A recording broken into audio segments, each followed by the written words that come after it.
फिर वीडियो पर कि ये पिस्टल है, इसी से मारेंगे। तो ये एक मैं समझता हूँ कि मेंटल टॉर्चर। मलेशिया में मयंक सिंह बैठा है, एक तरफ अमन साहू को छत्तीसगढ़ में बीजेपी बना दी हुई है।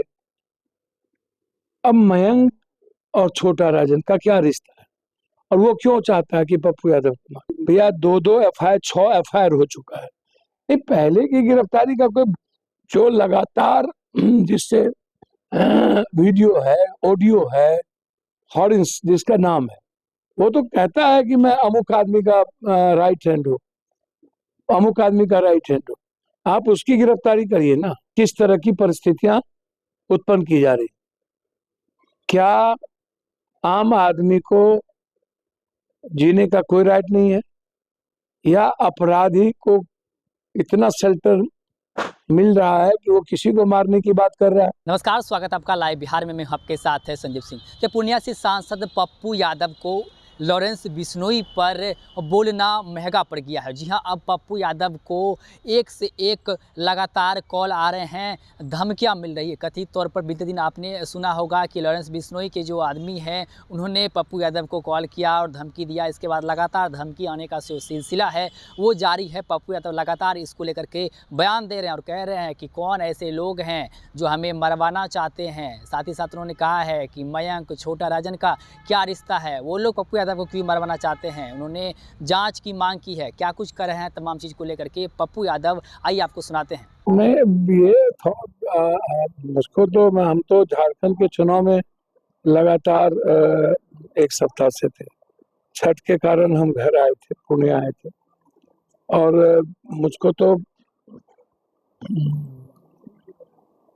ये ध्यान भी नहीं है कि कौन फिर से क्या कर रहे हैं। भैया, इसके पीछे कौन है, मेरा सबसे बड़ा सवाल है कि लगातार कोई ना कोई तो पीछे है। क्यों, क्या कारण है? जब मेरा कोई सिवाय विकास के, अभी आपने देखा कि मैं पूर्णिया के एयरपोर्ट का सारी चीजें कंप्यूटर से बन के गवर्नमेंट को सौंप दी गई, काम शुरू हो गया। 3-6 NH4 की स्वीकृति मिल गई।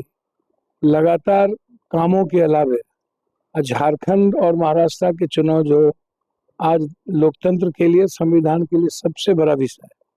और मैं समझता हूँ कि एक तरफ आदिवासी और झारखंड के गरीब और वहाँ के व्यापारियों का की सरकार, दूसरी तरफ बीजेपी चाहती है अदानी का सरकार बना। तो आदिवासी और लोकल व्यापारी की सरकार रहेगी, या बाहर अदानी की सरकार रहेगी, या हेमंता विश्वास जो गुंडाई करता है, जिनके बारे में मैंने कल भी कहा है कि इतना बड़ा मुख्यमंत्री जिन्होंने 80% लोगों का जमीन कब्जा कर लिया, सभी चाय बागान कब्जा कर लिए, लगभग हेमंता विश्वा की पत्नी के नाम से 2 दर्जन से ज्यादा अकाउंट हैं उनके, कई कंपनी है जिसमें चिट फंड के पैसे हैं, जिसमें सारे पैसे हैं, और वो जाके वहां गुंडाई करता है। तो मेरी लड़ाई तो बिल्कुल साफ है कि हेमंत सोरेन जी को मुख्यमंत्री बनाना। लेकिन जिस तरीके से कल फिर यहाँ आते ही कि मैं मुझको मिल गया है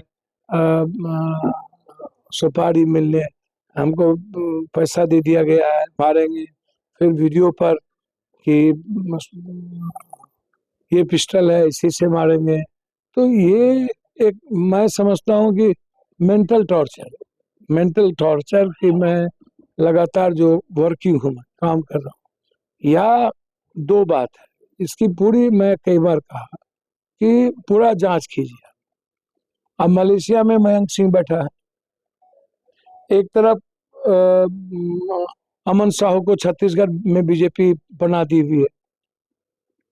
अब मयंक और छोटा राजन का क्या रिश्ता है, और वो क्यों चाहता है कि पप्पू यादव को मारे, या और कोई लोग जो मारना चाहते हैं, तो उसके पीछे कोई ना कोई बड़ी हाथ है, बड़ी मछली है, छोटी मछली तो है नहीं। तो क्यों मारना चाहता है, यह भी विषय है।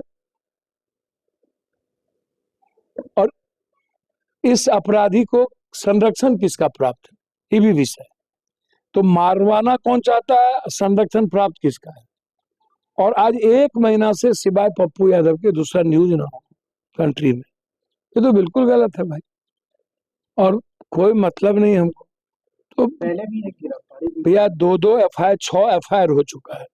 नहीं, पहले की गिरफ्तारी का कोई, जो लगातार जिससे वीडियो है, ऑडियो है, हॉरिंस जिसका नाम है, वो तो कहता है कि मैं अमुक आदमी का राइट हैंड हूँ, अमुक आदमी का राइट हैंड हूँ। आप उसकी गिरफ्तारी करिए ना, आप मलेशिया जाइए ना। आप लगातार, कल जो आया फिर एफआईआर लॉन्च हुआ कनॉट प्लेस में, पुडिया में भी मैंने एफआईआर लॉन्च किया। मैं लगातार 6 एफआईआर लगभग हो चुके हैं। मैं लगातार डीजीपी साहब, आईजी हेडक्वार्टर, तीनों एसपी, डीआईजी, आईजी, सबके नॉलेज में मैं दे रहा हूं कि लगातार क्या घटना हो रही और किस तरह की परिस्थितियां उत्पन्न की जा रही। क्या आम आदमी को जीने का कोई राइट नहीं है, या अपराधी को इतना शेल्टर मिल रहा है कि वो किसी को मारने की बात कर रहा है। तो शेल्टर दे कौन रहा है, सिस्टम या सरकार? सरकार बिल्कुल पॉलिटिकल होगा, सिस्टम बिल्कुल मददगार होगा। तो ये जांच का विषय है। और आपको मैं कई बार कह चुका हूं, ना मैं भगवान से डरता हूं ना आदमी से डरता हूं। मैं लगातार रात भर मैं घाट घाट गया हूं, मैं अपने कामों में लगा हुआ हूं। मैं बार बार कहता हूं कि किसकी क्या लड़ाई है ये कानून देखेगा, लेकिन कोई भी व्यक्ति और कोई भी विचारधारा संविधान, देश और लोकतंत्र से ऊपर होगा। तो हम सरकार को जरूर अपने विचारों से जगाने का प्रयास करें, बस इतना है मेरा। ये तो मेरा नैतिक दायित्व है सरकार को जगाना, सरकार की जिम्मेदारी का एहसास करवाना। उसमें पप्पू यादव को मारने ना मारने का क्या मतलब है भाई? आगे भी किसी को आप गलत करिएगा तो हम उसकी जिम्मेदारी का एहसास करवाएंगे हर परिस्थितियों में। और फिर मैं कह रहा हूं, जिनको जो करना हो करे, मैं सच्चाई के रास्ते कतई पीछे हटने वाला नहीं हूं और सच के साथ ही खड़ा रहूंगा।